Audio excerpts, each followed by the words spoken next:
మట్టపు గుండు ఒక మేస్త్రి కట్టేటటువంటి కట్టడాన్ని, దాంట్లో ఉన్న తప్పును, దాంట్లో ఉన్న ఎలా ఉంది అనేది తెలియచేస్తుంది. కార్పెంటర్ కానీ లేకపోతే ఇంకా వేరే ఎవరైనా సరే, ఏ మేస్త్రి అయినా సరే, వాళ్ళు ఏం వాడాలంటే ప్లమ్ లైన్ వాడాలి.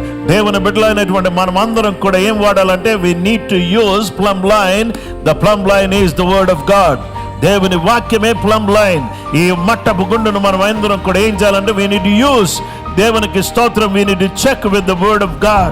నేను ఈ వాక్యానుసారంగా జీవిస్తున్నానా లేదా అనేటటువంటి దాన్ని వాక్య ప్రకారంగా నా జీవితాన్ని నేను సరి చేసుకోవాలి. సర్టన్ ఏజ్ వచ్చిన తర్వాత నీ దగ్గరకు వచ్చి నువ్వు సరిగ్గా లేవు, నువ్వు సరిగ్గా చూడట్లేదు, నువ్వు ఎలాగున్నావు అలాగున్నావని ఎవరు చెప్పరు. కానీ దేవుని వాక్యం చదవడం ద్వారా నువ్వు సరి చేసుకోగలవు. ఒక మంచి అత్తగారిగా, ఒక మంచి కోడలుగా, ఒక మంచి తల్లిగా, ఒక మంచి బిడ్డగా, ఒక మంచి భర్తగా, ఒక మంచి భార్యగా, ఒక మంచి పౌరుడిగా, ఒక మంచి ఉద్యోగిగా, ఒక మంచి వ్యక్తిగా ఈ భూలోకములు ఎలా జీవించాలి అనేటటువంటి విషయాలన్నీ కూడా మనమందరం కూడా నేర్చుకోవడానికి మనకు కావలసినటువంటిది దేవుని యొక్క వాక్యం.